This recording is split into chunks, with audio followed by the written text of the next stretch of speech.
Hello everyone, welcome to my Donghua animation. Today we're diving into one of the most fascinating character dynamics in Swallowed Star, the complete opposite paths taken by Sitting Mountain Guest's first disciple Puti and his second disciple, Flame Emperor, also known as Cao Benqi.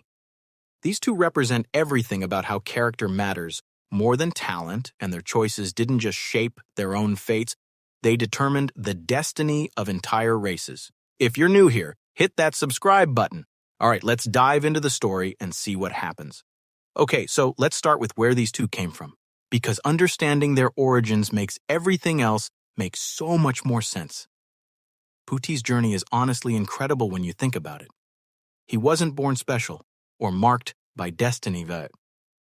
He started as a servant, literally just a servant, to Luo Feng, who we know as Sitting Mountain Guest, the reincarnated god king seeking revenge for his destroyed homeland.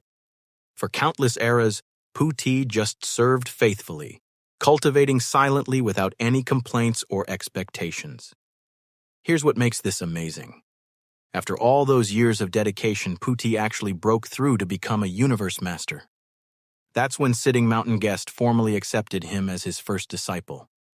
Not because Puti demanded it or threw a fit, but because his loyalty had simply earned it over time. Flame Emperor? Completely different story. His very existence was intentional and designed. Sitting Mountain Guest literally created the flame god race over trillions of years with one specific goal: to produce someone who could achieve the infinite divine body, which is basically the ultimate physical perfection. And Cao Benqi, who became Flame Emperor, was the best of them all. He had exceptional talent, second only to Luo Feng himself among all the disciples. So right from the start, we've got this massive difference. One disciple earned everything through hard work despite limited talent, while the other was literally engineered for greatness.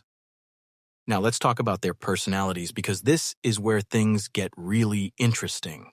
Puti was incredibly low-key and humble. Even though he became a universe master, which is absolutely powerful, he never showed off. Here's the crazy part. Even Flame Emperor looked down on him, viewing him just as a servant rather than a real peer. But Puti just took that disrespect with grace. He understood something profound.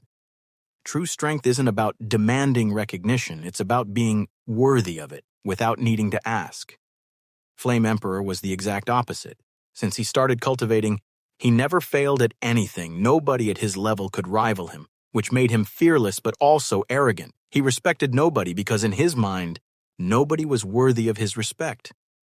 That confidence was both his greatest strength and his fatal weakness. Here's where their paths really split: in how they handled responsibility and loyalty to their master.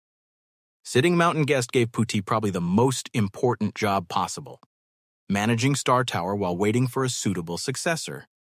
Star Tower is one of 3 supreme God King level treasures, and Puti accepted this responsibility without hesitation. For eras beyond counting, he watched over it. He saw candidates fail, saw them die. 2 Earthlings before Luo Feng tried. One lasted 2,600 years, another 300 years before perishing. Each failure must have hurt, but Puti never abandoned his post. He even created the 10,000 Soul Control Manual under the pseudonym Tipu, contributing his own wisdom to help future candidates. That's dedication on another level. Flame Emperor took a completely different route, and honestly, it's pretty shocking. He didn't just fail to be loyal. He actively attacked human race universe masters, not in honorable combat or to defend his people, but just to rob them for their valuables. Think about that. He attacked members of his own race just for treasure. It got so bad that Huge Axe creator himself, the strongest being in the human race, had to sentence him to imprisonment. But it gets worse. When Flame Emperor was released, he didn't learn his lesson. He betrayed the entire human race, took his people, and fled to a remote territory, renamed them the Flame God race after himself out of pure ego, and then made sure he was always the strongest by preventing anyone else from surpassing him. The betrayal went even deeper. He actively led his race to join the 9 Territory Alliance and fight against humans in the outer domain battlefields. The race that was created to be humanity's warriors became humanity's enemies, all because of one man's ego. Now here's what Sitting Mountain Guest himself said about his disciples, and this is incredibly telling. He looked at Puti and said, "Puti, you've been following me the longest, so you know me the best. Your second brother disappoints me, so I have almost given up on him now. You're the most hard-working one, but I know that Luo Feng has the greatest potential, followed by your second brother. You have the least potential, but now you're the strongest." Let that sink in for a moment. Puti had the least natural talent of all three disciples. Yet through sheer dedication, hard work, and countless eras of faithful service, he became the strongest universe master among them. He literally exceeded his natural limitations through loyalty and discipline. Flame Emperor had the second highest potential, incredible talent, was specifically created for greatness, yet disappointed his master so badly that Sitting Mountain Guest essentially gave up on him. All that potential completely wasted by arrogance and selfishness. Let's talk about the treasures they received, because this really shows their character differences.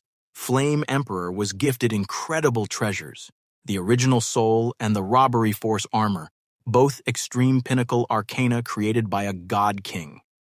These weren't just powerful weapons, they were masterworks that could shift the balance of power across entire star systems. But when Sitting Mountain Guest later instructed Flame Emperor to hand over the robbery force armor to Luo Feng, the third disciple who was showing way more promise, Flame Emperor was reluctant. He actually tried to passively disobey his master's direct orders, even when commanded by the very person who created the treasure and gave it to him. Flame Emperor's greed made him resist. Putai, on the other hand, never demanded special treasures or privileges. He focused on his duty, managing Star Tower and waiting for the right successor. When Luo Feng came to attempt the trial, Puti guided him faithfully, genuinely hoping this would finally fulfill his master's goals. The consequences of their choices couldn't be more different. Flame Emperor's constant exhibitions of cultivation showed he didn't have the potential to develop the infinite divine body, the entire purpose of his creation. So Sitting Mountain Guest finalized the abandonment of both the Flame God race and his second disciple. Flame Emperor and his race became outcasts, fighting against the very humans who had created them. Puti continued his faithful service and got to witness something beautiful. When Luo Feng finally succeeded in passing the 6,000-year Star Tower trial that killed all others, Puti didn't feel jealous or resentful. He felt genuine joy because it meant his master's goals were finally achieved. That's the heart of a true disciple right there. Here's what makes this comparison so powerful. It's not really about talent at all. It's about character. Flame Emperor represents what happens when incredible talent meets terrible character. He had everything: natural gifts, master-crafted treasures, a race designed to support him, and a god king as a teacher. But his arrogance, greed, and selfishness turned all those advantages into his downfall. He reached Universe Master Level 3, which is impressive, but at what cost? He became a traitor, an outcast, and someone even his own master abandoned. Puti represents the opposite: limited talent, but exceptional character.